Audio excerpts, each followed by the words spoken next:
안녕하세요. 법무법인 성지 파트너스입니다. 카철 불법 촬영죄 초범 신고 당했을 때 내가 해야 할 방법은 휴대전화나 초소형 카메라를 이용하여 고화질 사진을 촬영할 수 있게 되었습니다. 긍정적인 면도 있는 반면 발전한 기술이 카철 범죄에 악용되고 있어 큰 문제가 되고 있습니다. 액자나 차키, 나사 등 평범한 물건의 모양을 둔갑한 카메라가 나오게 되면서 시민들의 불안감이 더욱 증폭되고 있는데요. 문제의 심각성에 따라 수사기관과 재판부는 혐의가 인정된다면 초범이라 하더라도 선처 없는 처벌로 다스리겠다는 의지를 보이고 있습니다. 카메라를 이용한 범죄는 몰카포비아라는 말이 생겨날 만큼 이미 많은 사람들에게 그 심각성이 알려져 있습니다.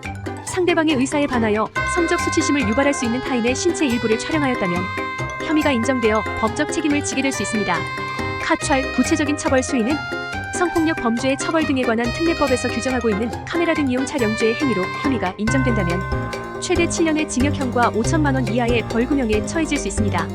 게다가 일회성으로 끝나지 않고 상습적인 행위가 확인된다면 형의 2분의 1까지 가중된 처벌을 받을 수 있습니다. 그 외에 유죄 선고자에게 신상정보 공개, 취업 제한, 전자발찌 착용 등의 보안 처분까지 따라오게 되어 일상생활에도 큰 불이익을 끼치게 되는데요.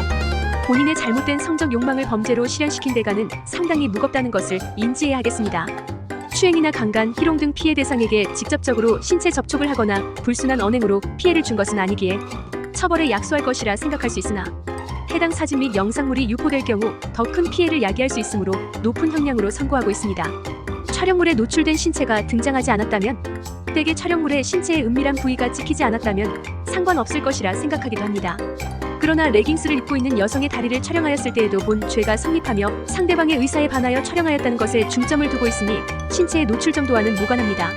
아울러 대상자가 착용한 옷과 신체가 보이는 정도, 사진이 촬영된 각도, 거리, 구도 등을 종합적으로 고려하여 판결 내리게 됩니다. 디지털 포렌식까지 할 가능성 높아 카철 혐의를 받게 되었다면 사안에 따라서는 디지털 포렌식으로 남은 여죄까지 적발될 수 있습니다. 특히나 본 혐의는 반복적으로 범행을 일삼는 사례가 많기 때문에 선처받기 위해서는 여러 양형 조건이 충족되어야만 합니다.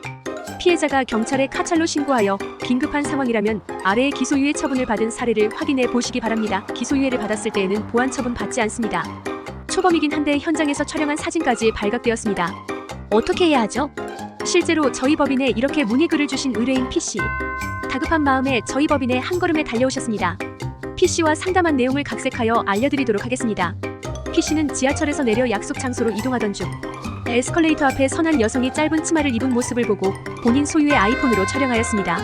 촬영음이 들리자 피해자는 깜짝 놀라 뒤돌아보게 되었고 당황했던 P씨도 그 자리에서 굳어버려 범행이 바로 드러나게 되었습니다.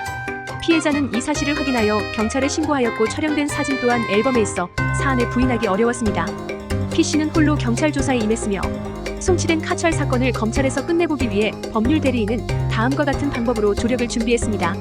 1. 형사처벌을 포함하여 그 어떠한 수사를 받은 전력조차 없는 점. 2. 공무원 시험을 준비하고 있는 점. 3. 본인이 한 행동을 모두 인정하고 진심으로 반성하고 있는 점. 4. 피해자에게 사죄의 말을 전함과 동시에 합의하여 처벌불원서를 받은 점. 5. 성범죄 재범방지 교육을 이수하는 등 각고의 노력을 기울이고 있는 점. 이 자료들을 바탕으로 조력을 얻은 P씨는 최종적으로 기소유예를 받을 수 있었습니다. 그러하여 보안 처분으로 발생할 수 있는 각종 불이익을 면제받을 수 있었습니다. 형을 선고할 때에는 피해자의 연령과 피해의 정도, 촬영된 사진 및 영상, 상습의 유무 등 다양한 사항들을 고려하여 결정하게 됩니다. 카철은 철저하고 확실하게 준비할 수 있어야 하므로 신속한 대응으로 혐의를 벗어보시기 바랍니다. 이상 법무법인 성지 파트너스였습니다. 감사합니다.